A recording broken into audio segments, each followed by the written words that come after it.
I want to be a billionaire. I want to be really wealthy. I want to create generational wealth. People that feel that type of drive, people that have that type of urge, is that something which is anti-Torah?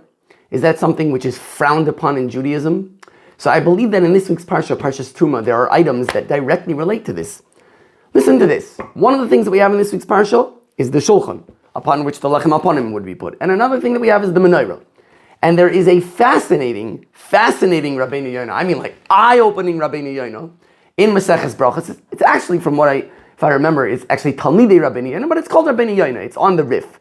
So if you'd like to see this inside, it's towards the very beginning. It's Rabbeinu Yonah al Rif, Maseches Brachos, Daf Gimel Amud Aleph in the Dapei Harif.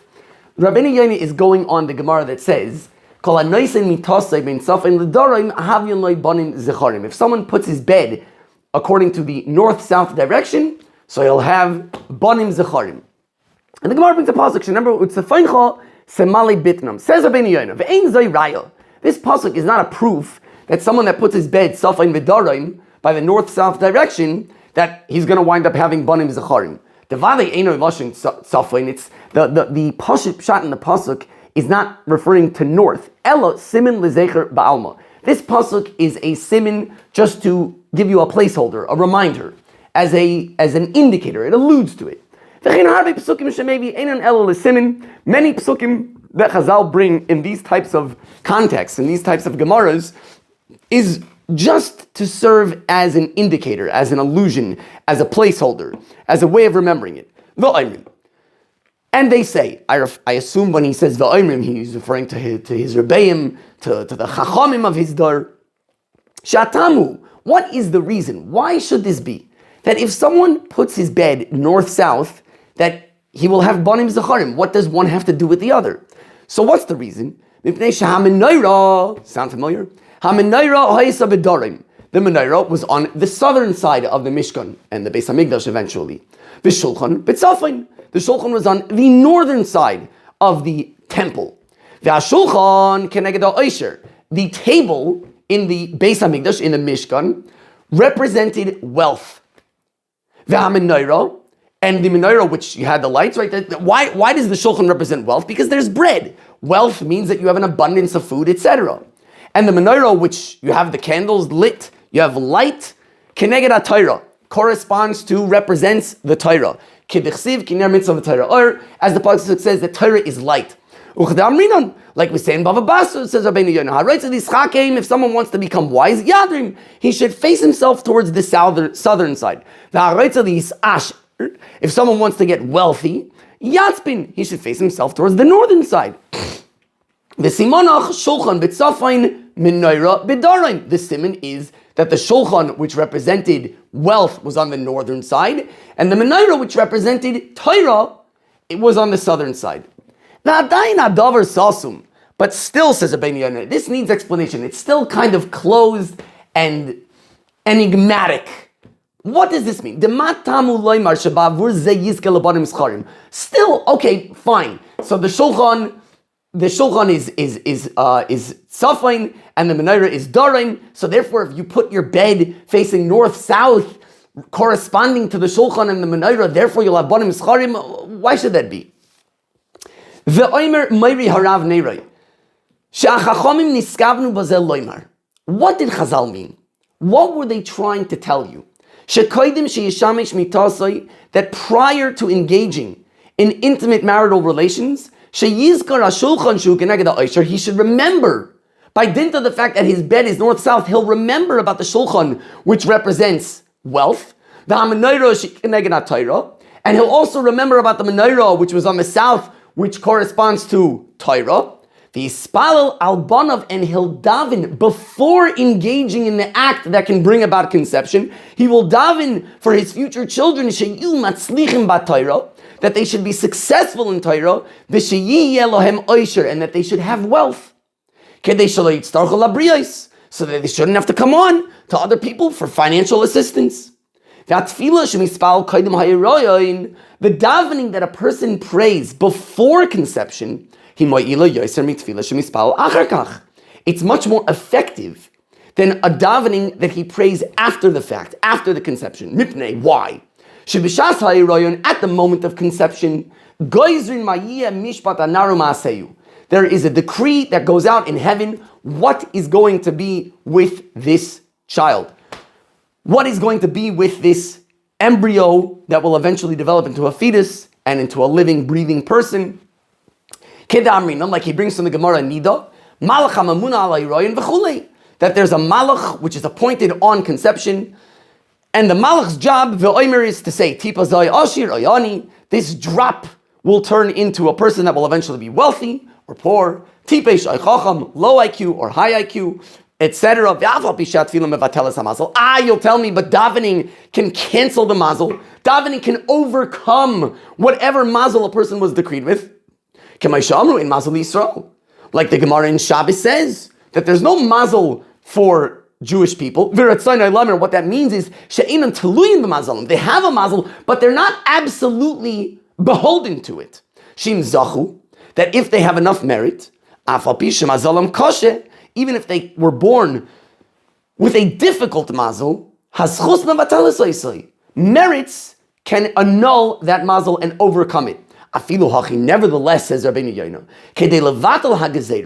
if you want to overcome a decree that has already been made, you're going to need a lot more davening, a lot more supplications. But if you daven before it was ever decreed, you're not going to have to daven so much. That's why Chazal gave this as a reminder, as an allusion, as an indication, as a place, as to get you to be in the mind frame, she'ispal abon of kaidem atashmish, that he should daven for his future children prior to engaging in intimacy, she'agiu le'ela hashtei mailos gedailos, so that to daven that his children should reach these two lofty levels of Torah and wealth. Umitoich kach gam ken yizkar zeh, and he'll also remember to sanctify himself during intimacy. And what is that? This is not the topic of today's discussion, but it is worthwhile once we're here to emphasize it and point it out and bring it to our attention. Says Rabbeinu Yoina, what does that mean? To sanctify yourself during intimacy, during the act of marital intimacy, the yachshav be'ishtay, to think about his wife. Kedei sheyu banav re'uyim, so that his children should be fitting. Rabbeinu Bachaya ala Torah says the exact same thing on the parsha where it talks about, again, this is not the topic of today's year, but if we're here already, chaval not to mention it. So Rabbeinu Yoina mentions the same, Rabbeinu Bachaya says the exact same thing on the parsha where Yaakov Avinu does his tremendous efforts to get the sheep to be born in this speckled, spotted, striped, etc. way that he wants them to be. So he took the sticks and he peeled off the sticks in exactly the design and pattern that he wanted the sheep and the goats to give birth to their offspring. And Rabbeinu Bachaya says that you see from here that what a creature is thinking about while the act of reproduction is going on, that is going to have a direct impact on the offspring that is a result of that act of reproduction. And says Rabbeinu Bachaya, if that's true when it comes to animals, who don't really have much das to begin with, they don't really have much seichel to begin with, all the more so when it comes to people who are all about das, they're all about knowledge and wisdom and thinking and perception and outlook and perspective, etc. That all the more so that it'll have an impact. Therefore, says Rabbeinu Bachaya, you see from here how important it is that a person should sanctify and purify himself while he is engaged in marital intimacy. And what is that, says Rabbeinu Bachaya? To not be thinking about other women or anything else, and to be focused and thinking only about his wife. Okay, we're going to leave that for now because that is really not the topic. So I hope you don't mind if I'm interrupting the flow of this shir for just a moment, because since I mentioned the whole inyan of marriage, and in particular this aspect of marital intimacy, I just wanted to mention a couple things. Number one, if this is a topic that you're interested in, so first of all, there's a shir that I uploaded called Marital Intimacy Struggles, Torah hashkafah on Doing versus Being. Baruch Hashem, by this point, it has, if I remember correctly, I just checked, about 955 views or listens, whatever. So you could check that out. Another resource that I have that Baruch Hashem, hundreds of people have purchased so far, and many people have told me that it's been incredibly life-changing for them. Baruch Hashem, it's a tremendous chus. I have comprehensive guides, one for men called Samech Tesamach, and another for women called Chachmas Nanshim Bansa Beisa. The first half talks about Shalom Bayis in general, and the second half deals with the Dvarim Shebeinu Lebeina in a comprehensive manner. So if that's something that you're potentially interested, you could reach out to me and I could give you details. You do have to mention in the email that you're at least engaged or married, and whether you're a man or a woman, because my policy is that I only sell the men's to men. I only sell the men's one to men and the women's one to women.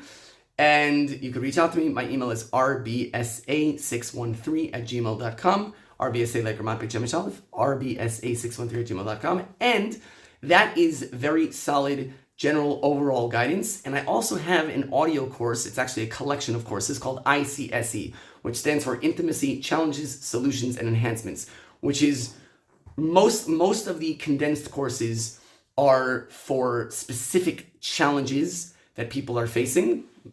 Some that are more on the man's side, some that are more on the women's side. And also, when it comes to, as the name suggests, enhancements, stepping things up to the next level, long-term, etc. So again, if you'd like more information, feel free to reach out to me. Back to this year. But what you see right away is the Bein Yaina refers to great achievement in Torah and wealth as two ma'alais gedolos, two lofty levels. So right off the bat, it certainly sounds like Rabbeinu Yaina is saying that wealth is from a Torah perspective, the attainment of wealth is considered to be something very positive, is considered to be something of value. It's something which is, in fact, the way that Rabbeinu Yaina puts it, is that in a certain sense, we're making it parallel to Torah. Now, obviously, Talmud Torah can get kulam, but in a certain sense, in terms of the milas that a person gets, we are putting them in the same sentence. And as a matter of fact, he brings a Gemara that says that someone who wants to become a chacham, so he should face the south. If he wants to become wealthy, he should face the north. The indication of the straightforward reading is that Chazal are saying that this is not only a legitimate endeavor, it's not only okay, it's looked at as something very positive. And we have this idea which is echoed, I think, in many places. There's a Meiri in Maseches Avos, in Pirkei Avos, that I want to get to. But before we get to there, let's not forget that all three of the Avos we are told by the Torah that they were wealthy.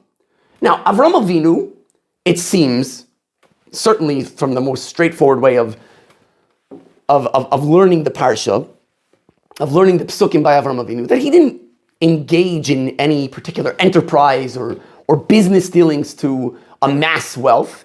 He wound up getting it because they had the whole story with Avimelech and with Parai, etc. And then to basically appease him, so Avimelech to appease him, gave him, really to appease Sarah, gave him tons of money.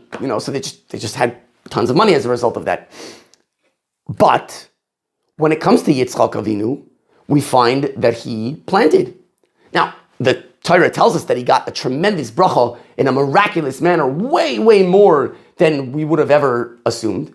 But then it goes on to say that he had Avodah Rabbah. He had Avodah Rabbah, which if you look in the Malbim, it's clear that it means he had lots of different business dealings. There was dealing with cattle, there was livestock, there was dealing with agriculture, and then the psukim go on to tell us about how he was digging wells, etc.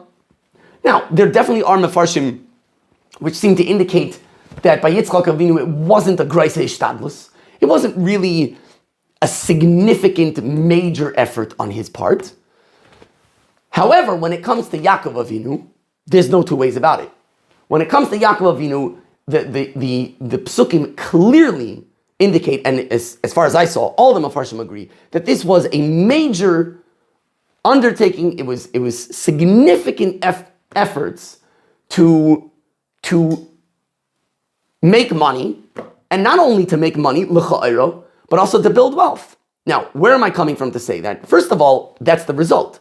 It says, "Vayifreitza ish if I remember correctly, the lashon of the pasuk is, I don't have it in front of me right now, it tells us that he became very wealthy. Now, one could theoretically say, okay, but who says that was what he was driving at? Who says that Yaakov Avinu was trying to get so wealthy? It could be that he was, just trying to have what he, basic needs and nothing more.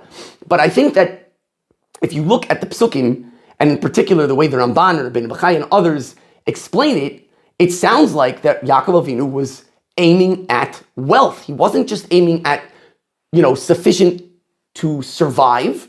He was aiming at wealth.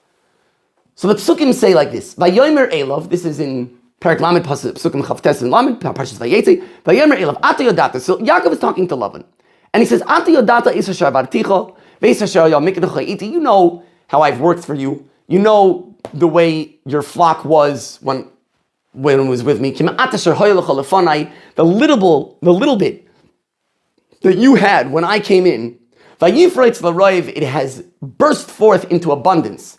Hashem has given you this blessing by my foot, meaning by my taking care of it and being involved with it. So on the one hand, he's clearly acknowledging that ultimately the bracha is from HaKadosh Baruch Hu. You could do whatever you want, but if HaKadosh Baruch Hu doesn't send you that siyat d'shmaya, that bracha, it ain't going to amount to nothing, right?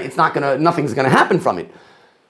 On the other hand, he's saying that I was the conduit for that bracha. My work, my efforts, my taking care of it, and as he says later when Lavan came running after him, he said, Gnuf siyam, Gnuf salayla, achalani shemesh bayom, mikarach balayla, something like that, right? I got burned by the sun during the day, I got frozen by the frost at night. He was busy working really, really hard. And then he says to Lavan, Va'ata, and now, Masai ese gam anoichi lebeisi. What am I also going to do for my home? And the way that the Ramban and others, at least in one of their Perushim, explain this, he says like this, Masai ese anoichi gam lebeisi, what am I going to do also for my house? Because they're bothered, what's the word gam? What's the also over here? L'chayra, Yaakov could have said, Va'ata Masai ese when am I going to do for my house? What's the gam? So the Ramban says, and again, Ben Bachai also and others also say this, what's the gam? Kasher asisi gam lebeischa. When am I going to do also, just like I did for you, also for my house? Well, what did he do? What did he just point out that he did for Lavan? It was through me that you went from having a tiny little flock to a massive abundance and you became a very wealthy man.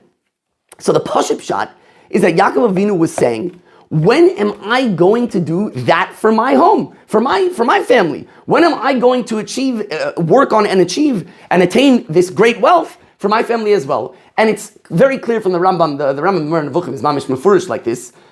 The Rambam Gemara Nevuchim Chelik Gimel Perek Narav says like this: V'hayu imze. He's talking about the Avos, and the Rambam is mashma the Avos and Moshe Rabbeinu. Okay, exactly how you would explain it by Avram Avinu, I'm not 100% sure, but he's speaking about the Avos in a general sense.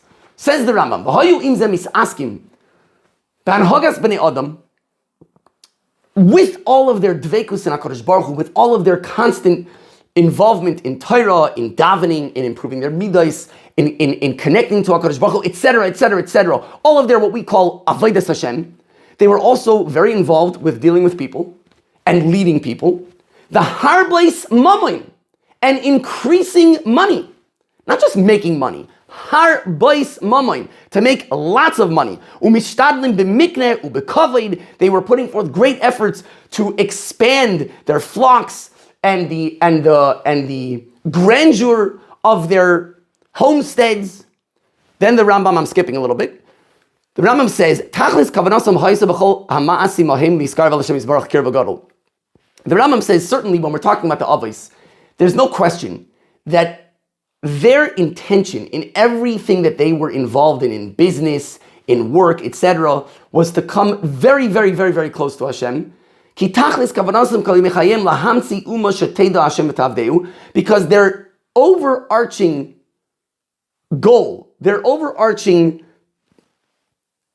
point and purpose towards which they were constantly pushing and working was to bring into the world a nation that will know HaKadosh Baruch Hu and serve Him. All of their mighty efforts in worldly matters was to publicize the oneness of Hashem in the world, ulahayishir b'nei adam lahavasai, and to straighten people to the love of God. And that's why they merited this high level. Because those involvements that they were involved in, all those businesses, all those efforts, that's the way I understand what he's saying, was a very big undertaking. So now, the Rambam, on the one hand, is saying that when we're talking about the Avos, there's no question that they, in all of their, if I'm not mistaken, part that I left out is that where the Rambam has a line where he says they were only involved in it with their limbs, but their minds were always on HaKadosh Baruch Hu, which is similar to the way it's already Davar B'Ita Ma'atov. We're already now Rosh Chodesh Adar, so we're not only within Shloshim Yom before Purim, we're already very, very close to Purim. We're within Adar. So the Gra says by Esther Amalka, why did the Malach have to come and smack her finger and point it towards Haman? Because she was accidentally pointing towards Achashverosh. Like, the silliest, even the least successful diplomat in the world wouldn't make such a horrible error. So how is it possible for Esther Hamalka to make such an error? And he says because the great tzaddikim, certainly the biblical great tzaddikim, that even when they are involved in this type of shtadlanus, in this type of efforts, political efforts for the good of the Jewish people, their minds are completely davik on HaKadosh Baruch Hu. They're cleaving and clinging to HaKadosh Baruch Hu. And that's why she wasn't fully focused on what was going on right in front of her. And that's why she accidentally pointed at Achashverosh, because really he was also an Ish Rasha. After all, he was the one who signed the decree. So that's why the Malach had to come and smack her finger towards Haman. So the Rambam says a very similar idea when it comes to the Avos and all of their status. But I think it goes without saying that if the endeavor of building wealth was something inherently frowned upon, something inherently looked at as illegitimate, it wouldn't make sense to say, well, the Avos are going to be very involved with that because, they're doing it for the right reasons.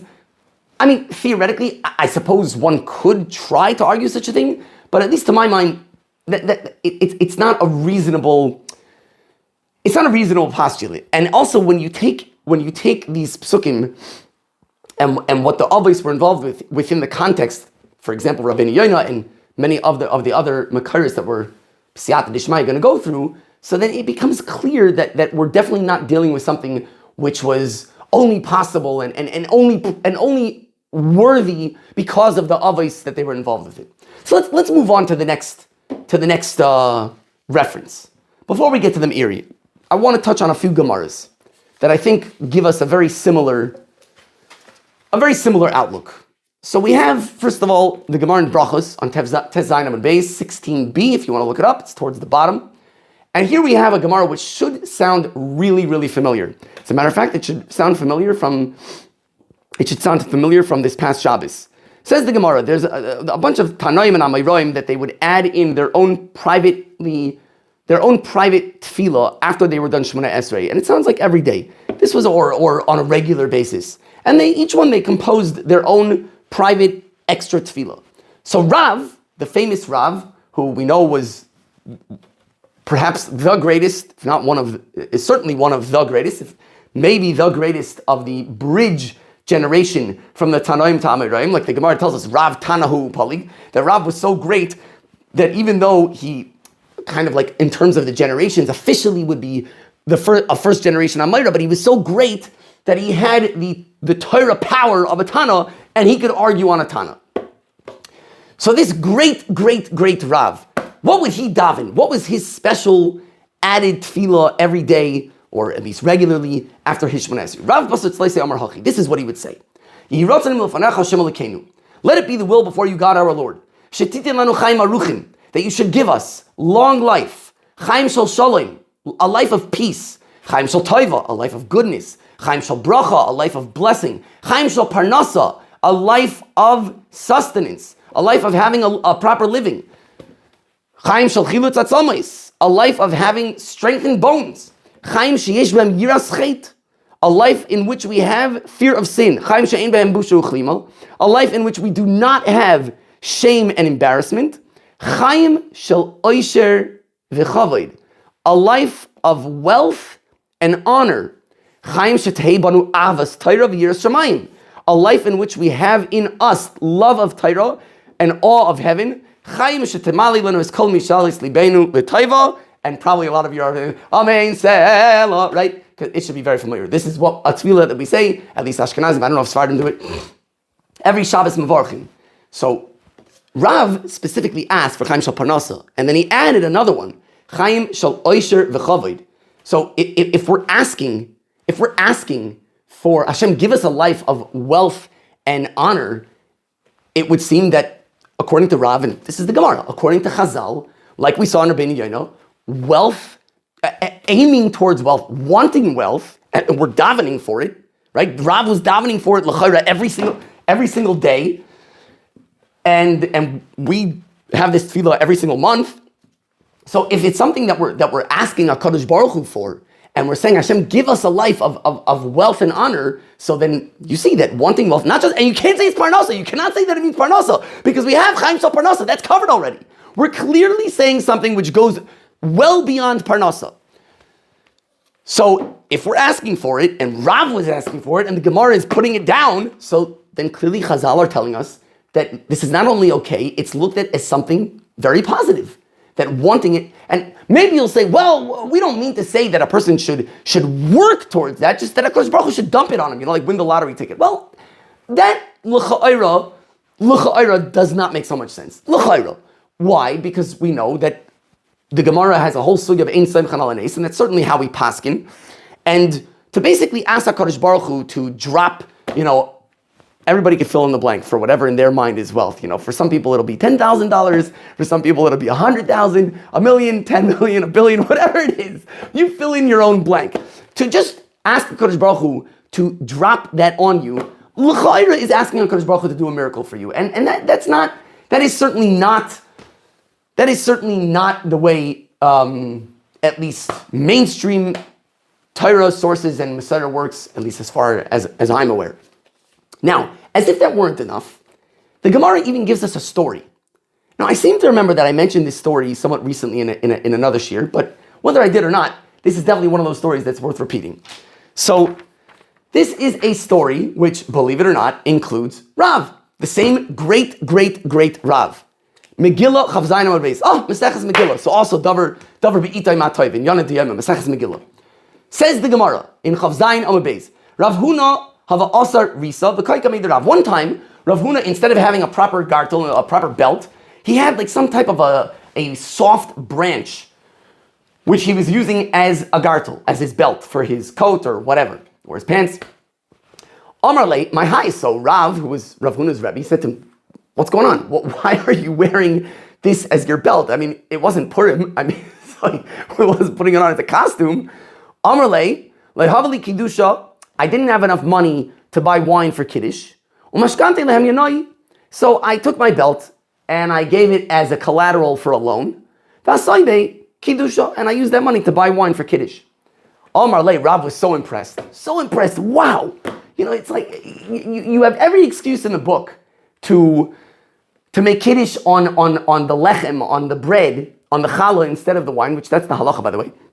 If you don't have wine, chas v'shalom, if a person doesn't have wine, so then he makes the Kiddush on the bread. As a matter of fact, bare bones halacha is that if you like the bread better and you don't really like wine, you should make the Kiddush on the bread. Okay, but the minhag is not like that, at least not by Ashkenazim. I heard a story, I forgot who was the one that said it over. I heard a story recently that there was someone who grew up in Lithuania, pre-World War II Lithuania, and he said that he remembers as a kid one time going to a friend's house or a neighbor's house for Shabbos Suda, and he was absolutely shocked to see that they were making Kiddush on a cup of wine. He had never seen such a thing before. He had never heard of such a thing before. He says because Lithuania back then was so poor that almost nobody had wine. In any event, Rav is so impressed, and he, this Mesiras Nefesh to do the mitzvah of Kiddush, Altzada Yoser Tov, Amar Le Yehi Rava the Titaim B'Shiroi. And he said to Rav Huna, you know what, I give you a bracha that you should become so wealthy that you should be covered in silk. And that's how wealthy you should become. You should just become wrapped up in silk. Ki ichol Rabba Brei Rav Huna. So eventually, says the Gemara, Rav Huna how many years elapsed from that bracha to this point? I have no idea. Obviously, the Gemara doesn't tell us, so we don't know. I mean, maybe you could figure it out by comparing many other Gemaras, but I certainly don't know. Ki ichol Rabba brei. When it came time for Rav Huna to marry off his son Rabba, Rav Huna inish gutzahava. Rav Huna was a very short person. Gona apuria. He was lying down on a couch or a bed. Probably was, trying to get a few minutes of relaxing, from all the preparations of a chasana. It's a very, very involved. Askin bantay bekalase, and all of his daughters-in-law are coming in for the chasana. Sholchan v'shadyan manayu alei. And as they're walking in, they're taking off their coats, and they just kind of drop them on the spot. Someone comes home and he takes off his hat and jacket, and he just drops it on the open spot. So they're coming in, they take off their coats, and they drop them on the spot, which was like this couch or this bed, whatever it was. And because he was so little, they didn't even notice him, that he was resting on the couch. And there were so many silk coats of his daughters and daughters-in-law that he wound up getting completely covered by silk. So the bracha of Rav came true precisely. Shomer Rav, and Rav heard about this, and this is the reason why I'm bringing this whole story. Rav heard that his bracha came true, that Rav Huna wound up reaching tremendous wealth, that all of his daughters and daughters-in-law had silk coats, to the point where when they just dropped them on the couch, he was completely covered by a mound of silk coats. The ikbid. And Rav was upset. He was annoyed. Omar, when he had a chance, when he saw Rav Huna next time, he said to Rav Huna, "My time Allah martli ki berachticha v'chein lamar." Why is it that he expressed his annoyance to Rav Huna, why is it that when I gave you that bracha, you didn't say, "And so too should the master be blessed"? V'chein lamar. And just in case it's not clear enough from the Gemara, Rashi says, V'chein lamar, af atot tehem mevarach. What would have that meant? That would have meant you also should be blessed, lekach, for this thing that you're blessing me. Shema haya esratzan v'tiskayim avbi. Because maybe it was a heavenly time of favor, and it would have happened with me as well. So we have the Rav who was davening as part of his tefillah, Chaim Shal Oisha V'Chavik, and you see that when he gave this bracha to Rav Huna, that he should become very wealthy, and it came true, he was annoyed at Rav Huna for not having said V'chein lamar. So once again, we see clearly from Chazal that not only is great wealth not put down, and the desire for wealth not put down and denigrated. On the contrary, it's being cast in a very positive light, as far as I can tell. And I want to put something out there. If there's anybody listening to this that disagrees, and you have, a hate mail, nobody likes hate mail, and if it's just like trolling and like, how could you say such a thing, and blah, blah, blah, do me a favor, I'm not interested. But if you have svaras, if you have, explanations, if you have ways of explaining it, every single, and you're going to have to address all of them, obviously, because there's a lot of makaras that we're going through. But seriously, if you do, and you have a different shot, or you have a different rishayim, achronim, etc., whatever, by all means, send it to me, rbsa613@gmail.com. Next Gemara. Psachim daf kuf yud gimel.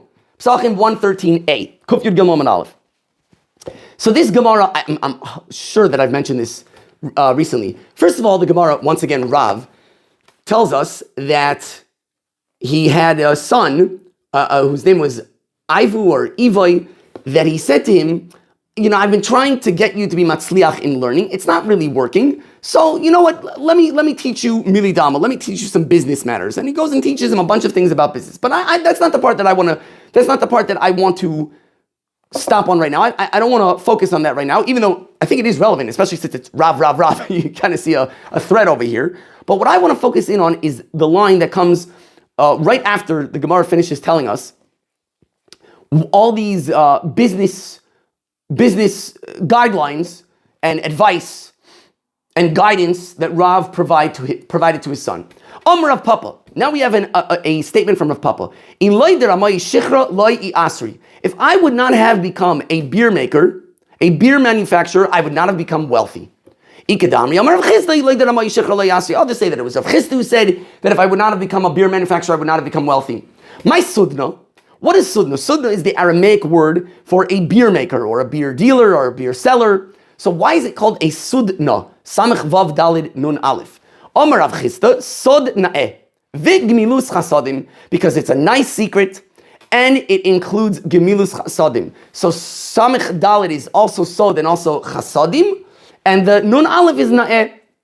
a wonderful, like one of those best kept secrets.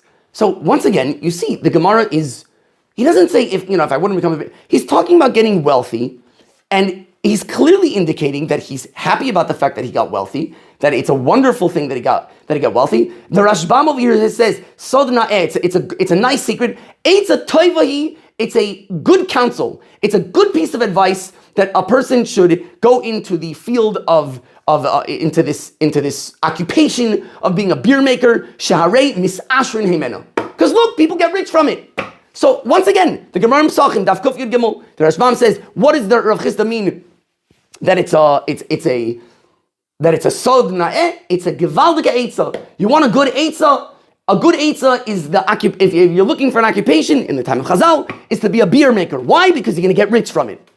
So once again, Chazal after Chazal after Chazal, that not only is the desire for wealth looked at as positive, the undertaking of an occupation, the specific efforts and the hishtadlus that a person does to build wealth is clearly, the Gemara is clearly telling us, Chazal are clearly framing this for us as not only as a legitimate thing to be involved with, but positive. It sounds, in fact, quite positive. So now let's get to that meiri. Let's get to that meiri that I mentioned before. This is a meiri in Avos. So we had so far Rabbeinu Yonah in Brachos. That was the Rabbeinu Yonah of the two milas gedolos of Torah and Aisher, and that a person should daven that his yet to be conceived child should wind up having the two milas gedolos, the two lofty levels, the two high levels, the two great levels of Torah and wealth, which are represented by the Shulchan and the Menorah. We have the Psukim by the Avos, in particular by Yaakov Avinu, about engaging in quite a significant hishtadlus, quite significant efforts and undertakings to build not only parnasa but wealth. We have the Gemara of the Tefillah that we have as the Tefillah of Shabbos Mavarchim by Rav, the Chaim Shal Oisher V'Chavei, in addition to Chaim Shal Parnasa. We have the story with Rav and Rav Huna that Rav was upset that he didn't get the V'chein Amar, that maybe he also would have gotten the bracha of becoming wealthy. And we have the Gemara in Pesachim that tells us that we have the Gemara in Brachos, the Gemara in Gilum, the Gemara in Pesachim about Rav Papa saying he's so happy that he became a beer maker. It was Rav Chisda, right? At the end of the day, it's both Rav Papa and Rav Chisda, because Rav Chisda was the one who said it's a sod na'eh. It's a great thing, a good eitzah. You want to get wealthy? Here's a good eitzah. It's a good eitzah to become a beer maker because you're going to become wealthy. Okay, so let's move on. Another source. By the way, I want to put it on the table or on the stender, because I have a stender. Can you see it? Yeah, I have a stender in front of me. I want to put it right here on the stender, that I'm fully aware of the fact that there is a plethora of sources that seem to certainly sound like that the ambition and the chasing after wealth building is looked at very negatively. Not only negatively, but like really bad. I'm fully aware of it. And what I'm trying to do in this shiur is to bring our attention to sources that clearly indicate a very different approach towards the desire, the ambition for building wealth, and the undertaking and the occupation towards wealth building. And then I hope towards the end, maybe I'll have to do another installment to make a suggestion of how we could be miyashiv these two approaches, how we could reconcile these two approaches, and basically understand how, quite possibly it's not a contradiction. But at the very least, I definitely want to bring an awareness to this. I'll give just a touch of background.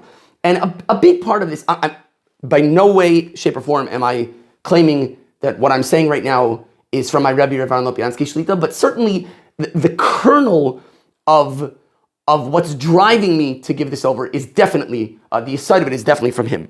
And I'm going to put in my own words, though, that we have, it would seem to a great extent, in our generation, it would seem to a great extent, a a message which is given over very often explicitly and very often implicitly.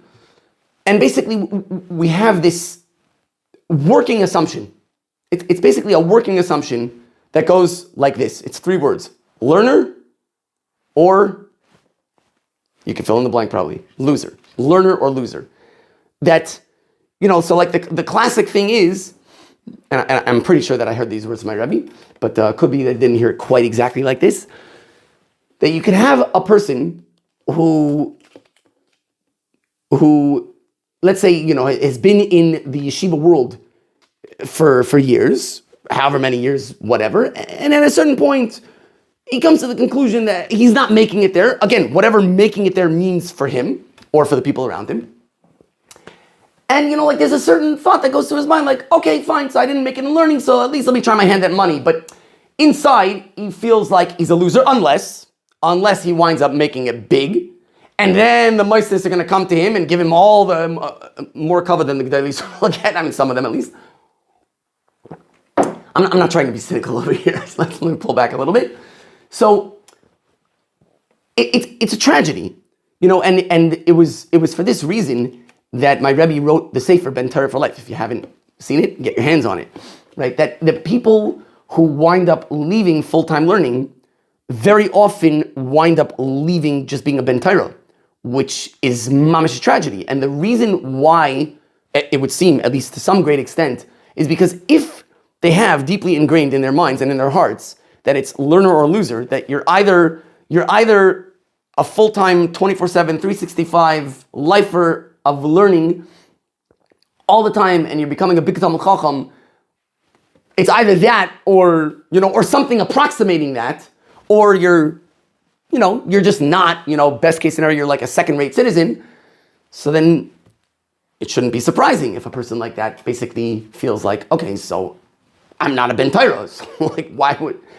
So he's automatically shedding his persona and his identity of a Ben Torah, which is a tragedy, because it certainly is true, at the very least, that there is more than enough in our Messiah to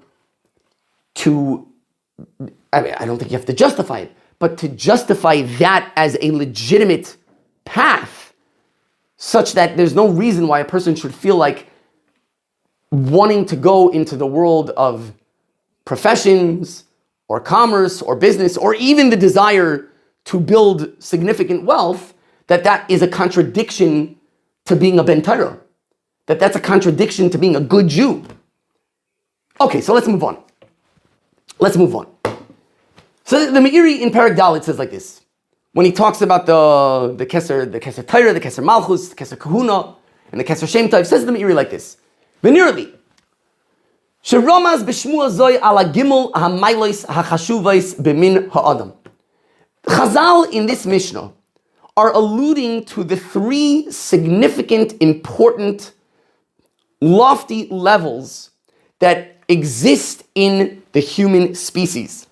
Milas ha'oisher, the Maila of wealth, the lofty level of wealth. Umilas hayachas, the lofty level of lineage. Umilas hayediyah, and the lofty level of knowledge. V'zochar al milas ha'oisher keser kahuna. Which one represents wealth? That's the crown of the priesthood. Now, other Rishonim learn not like that, but the Meiri is going that the crown of Kehuna is what represents wealth. Why? Ki boy ha'oisher ha'gadol, because that is where big wealth was found back in the day. Shekol tzarchim ezoynaseyim mitzuyim lahem berevach, because the rest of the Jewish people were enjoined to give trumais, maises to the Levi, etc. The Levi has to give trumas maiser, so their needs are taken care of expansively. They don't have to work for it.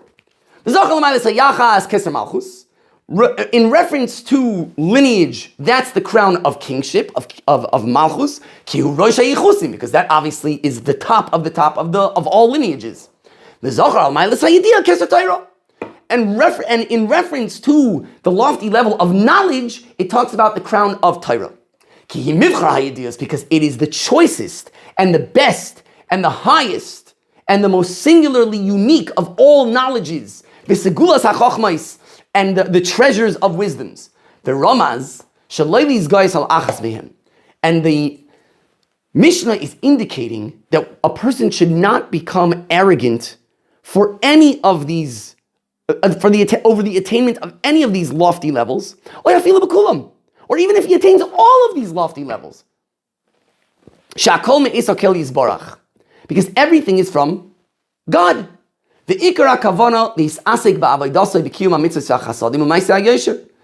the main thing is to be involved in Avodas Hashem, keeping mitzvahs, doing chesed, being upright and straightforward,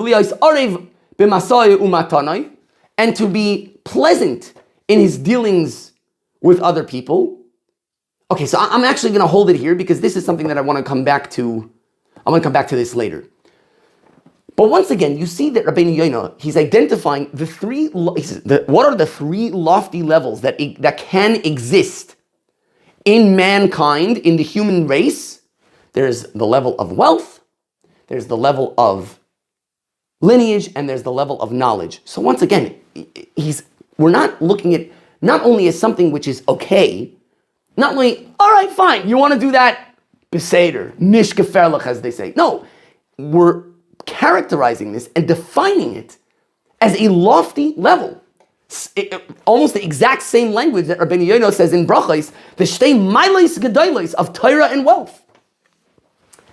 Now, jumping forward to Achronim, there is a fascinating, at least for me, it was fascinating book called Megillah Sefer. Megillah Sefer was written by Rav Yaakov Emden, who lived, I think it's like 250, 300 years ago, something like that. He's one of the Gedolei Achronim. He is the son of the Chacham Tzvi. It's actually there's a very cute story brought in the footnotes of this book.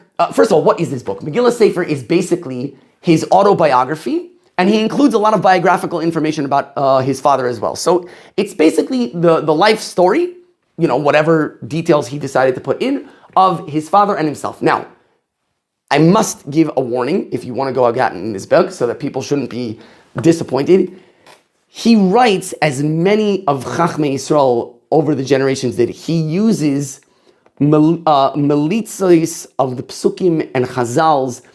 The great Chachmei Yisrael of the generations were so familiar. It's like Chazal say, "V'dibarta bam v'shelo diburcha ela bam," that psukim of Chumash, of Navi, of Ksuvim were so fluent for them, and Mamare Chazal were so fluent for them that they were able to tell their own stories, largely using borrowed phrases from psukim. So you could have a sentence in Rishonim Achronim where they're writing each other letters or telling a story, and it's like there's one phrase from a pasuk in Yeshaya, another phrase from a pasuk in Sefer Shoftim, and another phrase from a Gemara, and they're using those as borrowed phrases to conjugate an entire sentence and an entire thought. So it can be a very difficult read. It can be a very cumbersome read. So, just want to give that disclaimer out there that if you're like, wow, I found that it's worth it. It's worth it wading through the difficult, because we're not used to reading books like that. At least I'm not. Maybe some of you are, but I certainly am not used to reading books like that. But I found the content to be so, and honestly, enthralling. I mean, literally enthralling. He is so honest and forthcoming about everything in his life, including when he had health issues and very personal details about that, personal details about difficulties that he had in his marriages, and so on and so forth. I found it to be a magnificent breath of fresh air.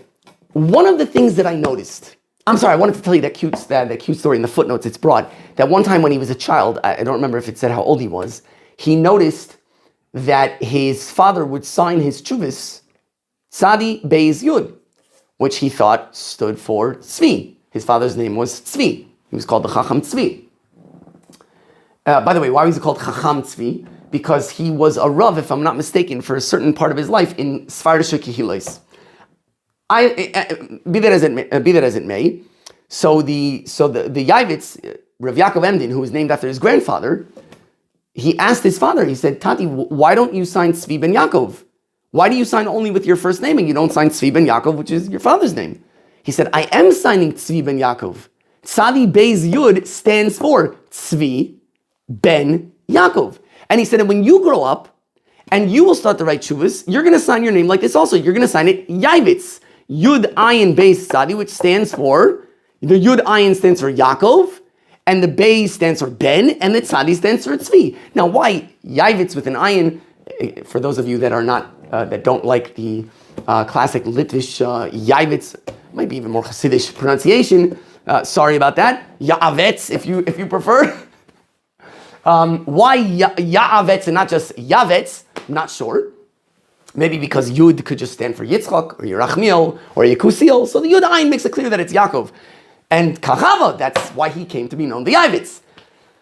I'll call upon him. One of the things that I noticed that at first this was long before that I had put together this whole thing. This was actually one of the things that triggered me towards rethinking my assumptions about this whole topic of ambition for attaining wealth and undertaking enterprise for attaining wealth. So this was one of the triggers.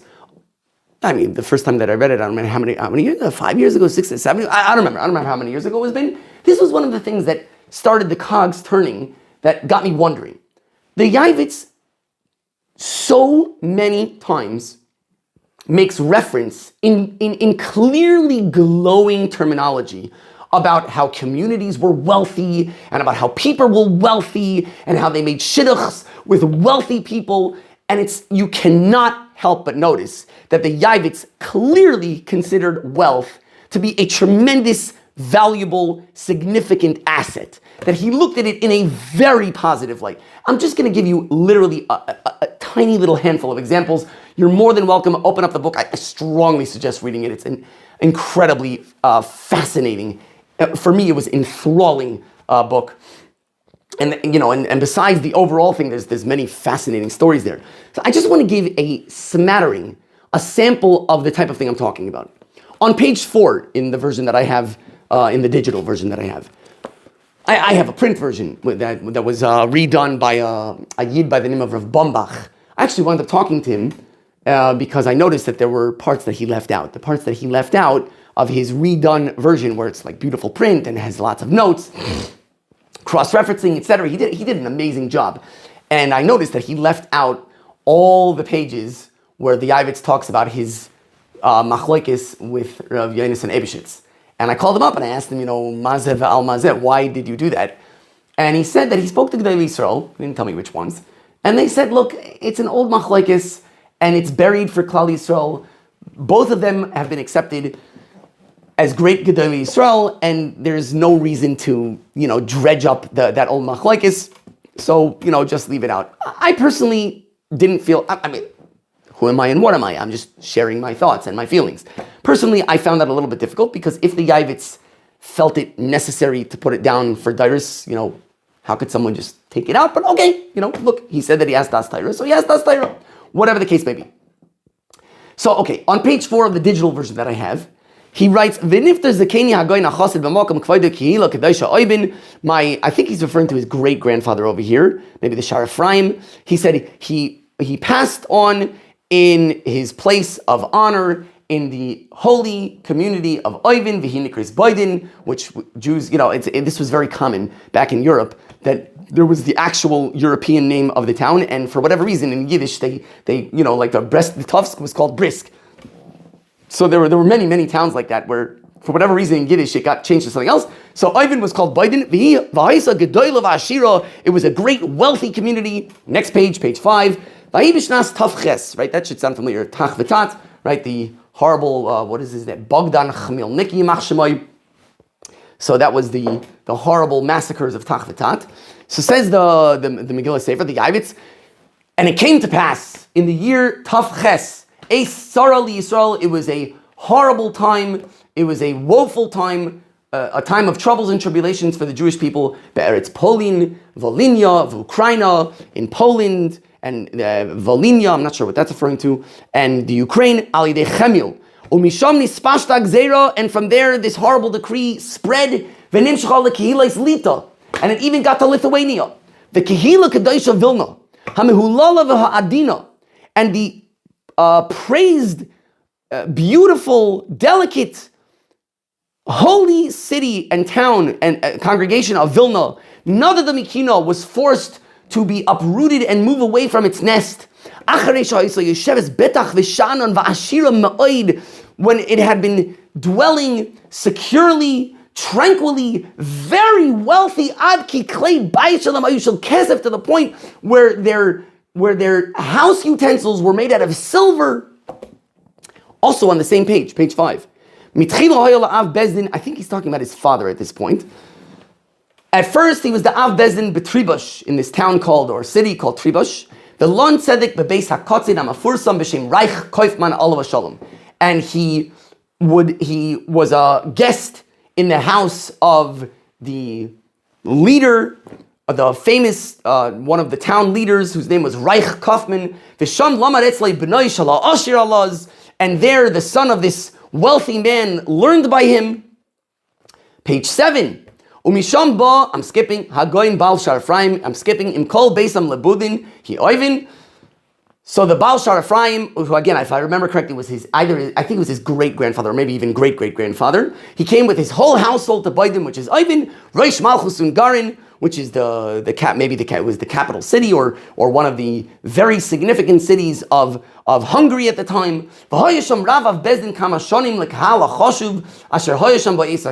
He became the Rav and the head of the Bezdin for a number of years, for the important congregation that was there at that time.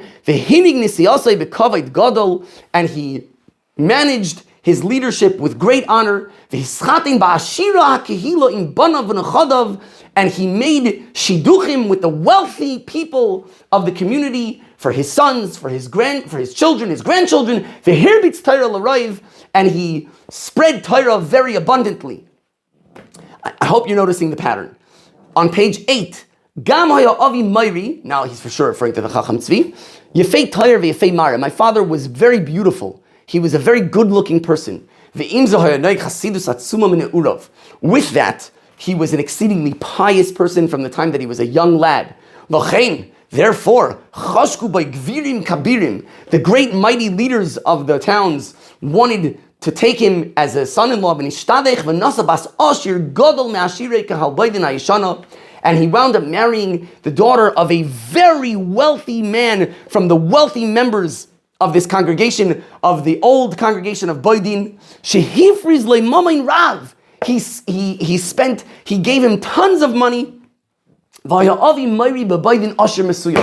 And my father over there in Boydin was considered one of the wealthy members of the town. Asher Mesuyam, if I understand that expression correctly, it doesn't mean that he was one of the very wealthy people, but he was wealthy enough to be considered amongst the wealthy people of the city. After that, he was a Rav and a Chacham in the congregation of Sha'arai in the land of Buzna. I assume this is referring to Sfardish Kehilo. Shayusham Gamkin Asher Muflagim. Also there, they were exceedingly wealthy people. And this is a theme that carries throughout. He is constantly praising people, congregations for their wealth, individuals for their wealth. He makes a very big deal out of the fact that his father made a shidduch with the daughter of a very wealthy person, and that his father himself was considered wealthy. Again, at least from my eyes and my brain, it is impossible to read through Megillah Sefer and not come out with a very strong impression that by the Yavitz, wealth was considered, like we saw in Rabbeinu Yaina, like we saw in the Meiri, a tremendous milo. That it wasn't something, to poo-poo and be like, oh, all right, say, no, it's not just legitimate, it's not just okay, it's looked at in a very positive light. I want to for a moment try to make a stab at understanding at least a little bit of why this might be. To make a stab at least a little bit towards why this might be. And maybe with this, because I see I've been going on for almost an hour, so maybe with this I'm going to conclude, and then I'll make a part 2, because there is much more to talk about this. There's many more sources, and one of the most important sources which is, I'll say this in part two, is this is a very fascinating book that I came across. I don't know if, because I flipped the camera, it probably shows it backwards. So this is a sefer called Mipihem Shel Rabbi Seinu. It is a selection of interviews that were conducted with Gedolei Yisrael. I find it fascinating. The one that I found myself the most fascinating was the piece on the Minsker Gadol. The Minsker Gadol was the Rav of Minsk pre and during the Tkufa of World War I.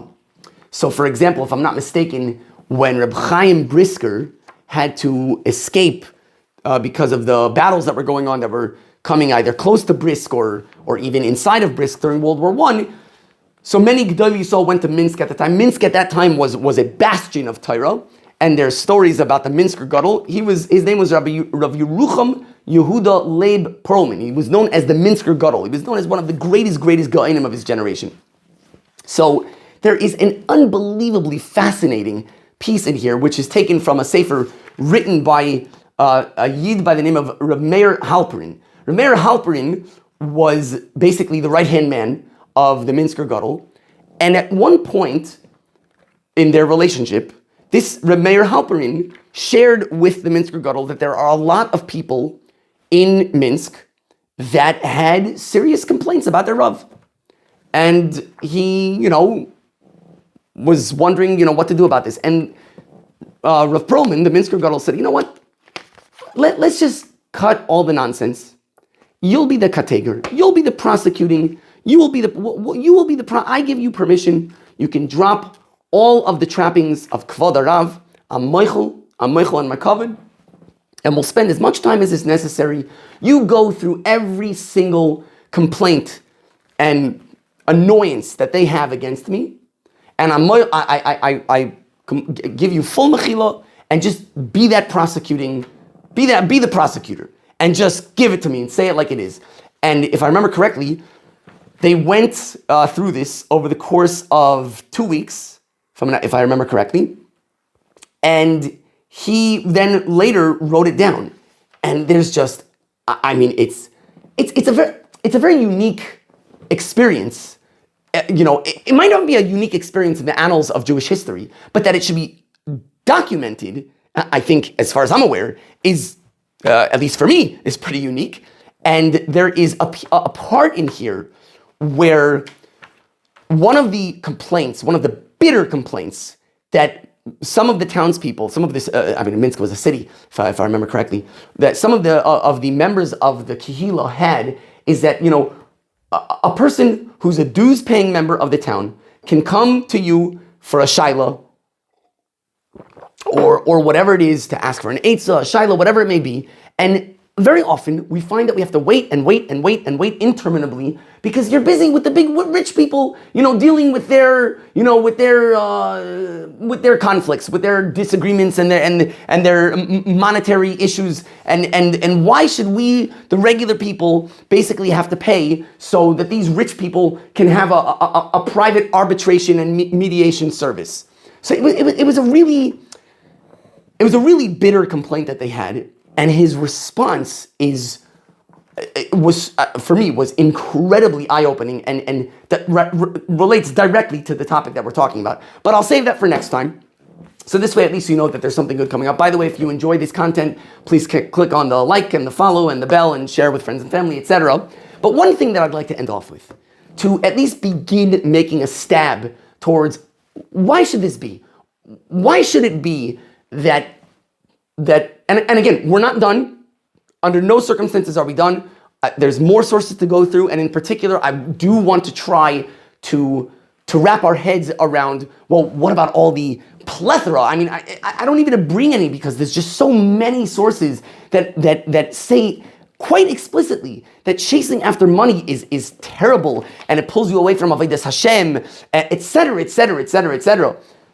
To try to make a stab at resolving that, what would seem to be an incredibly jarring contradiction. But first, I want to just make a stab at what might be at least part of the reason why this is considered a milo. Why is it not only okay? Why is ambition for wealth, chayim shel oisher v'chavod, why didn't you say v'chein lamar? the two Mailis Gedolos. Why? Why would this be considered something of tremendous value? So there's a Gra in Megillas Esther. Again, it's Davar Be'itai. There's a Gra in Megillas Esther on the pasuk Lahashmid, Laharoig, Ula'abed, it's called Yehudim, etc. Ushlalom Lavais. So the Gra points out that there are four things that Haman wanted to destroy. I mean, there are four expressions of destruction: Lahashmid, Laharoig, La'abed, Shlalom Lavais. Says the Gra, these four things correspond to the four components of the person. I'm going to read you the Gra. It's in Megillas Esther, Perek Gimel, Pasuk Yud Gimel. Please, by all means, look it up. It's a. I mean, if you've never learned Bira Gra and Megillas Esther, I strongly recommend it. At least for me, it was. If I remember correctly, I might have heard or saw inside maybe a shir that Rav Brevda, or maybe I saw written that Rav Brevda strongly recommended it, or Rav Brevda Zatzal, and it's definitely completely. If you've never done it before, it can completely change your whole understanding of Megillas Esther. So the Gra says like this: Pirush sheyesh ba'adam arba dvarim. A person has four things to him. A human being has four components to him: nefesh, ruach, neshama. The nefesh v'guf echad k'may shekasav b'zer shenefesh shut for the guf. So first you have the nefesh, and you have the ruach, you have the neshama. Now I didn't say the guf, says the Gra, because nefesh and guf are really one. Nefesh and guf are really one, right? The nefesh abamis, the life, the physical life force together with the physical body are basically one, as the Zohar says that the nefesh and the body are partners. So that's one. So the nefesh and guf is one. The ruach is two. The neshama is three. So what's number four? The haravi hu akinyan. What is the fourth component of the person? Acquisition, property. Then the Gra says, I'm skipping a lot of lines. Actually, I don't remember how many lines I'm skipping. Lahashmid elu ha-mitzvahs shem neged ha-neshama. Lahashmid is referring, like Lashon shmad, is referring to the mitzvahs which correspond to the neshama. Haman wanted to get rid of Yiddishkeit. He wanted to get rid of Torah. He wanted to get rid of mitzvahs. He wanted to spiritually eradicate us. Laharoig, he wanted to kill hu ha-ruach ha-ruchni. That is the spiritual spirit. La'abed, to destroy. Afilu haguf hagufani min ha'olim shalei yishar Shem Yisrael. He even wanted to destroy the physical bodies of the Jewish people. It wasn't enough to destroy their connection to Torah and mitzvahs. It wasn't enough to destroy their spiritual vitality. He also wanted to destroy the physical vitality. He wanted to destroy the physical reality, that there should not be any name Yisrael left in the world. Ushlalom lavais, and their spoils, to take their property as spoils, hu hakinyan. That's acquisition, that's property. Sheyu lavaz, that they should be despoiled. V'lo yu b'makom echad, that way they won't be in any one place. Shalei yishar shmam ba'olam, so that their name, even in terms of their property, should not be left in the world. So what we see from the Gra, and again, this is not, I'm not giving a whole explanation now. I'm just opening up the door towards understanding. The Gra is telling us that property, albeit the most outer component, the most outer level of a person, there's the neshama, there's the ruach, there's the guf, the nefesh, and then there's the property. The Gra is telling us that property, it's not just a tool that we have. It becomes to at least some extent a part of you. Which, by the way, if you think about it, that gives us a whole new light on Yaakov going back for Pachim Ktanim. Because if he viewed the same way that a person would say, like, you know, if let's say if the tiniest little piece of the pinky got cut off, chas v'shalom, or even the pinky toe, even less, the pinky toe, and there's a possibility that a person could pick it up, put it in ice, you know, and bring it to the hospital and they could sew it back on. Would a person be like, forget it, who needs it anyway? No, it's a part of him. Okay, relatively speaking, maybe it's a small part, but if it's a part of you, it's a part of you. So wealth, a person's property, a person's acquisitions, it's a part of him. So we can already start to understand, so by building wealth, essentially what that is that the person is driving towards expansion of self. Now, that definitely has a massive asterisk, and we need to discuss it more, but it's been over an hour now, so I'm going to leave it. This will be installment number 1, and b'siyata d'shmaya, I hope, won't be too long that I'll be able to put in installment number 2. Thank you for listening. And again, don't forget, if you like this content, click the like, the follow, the subscribe, the all that good stuff. Have a good one.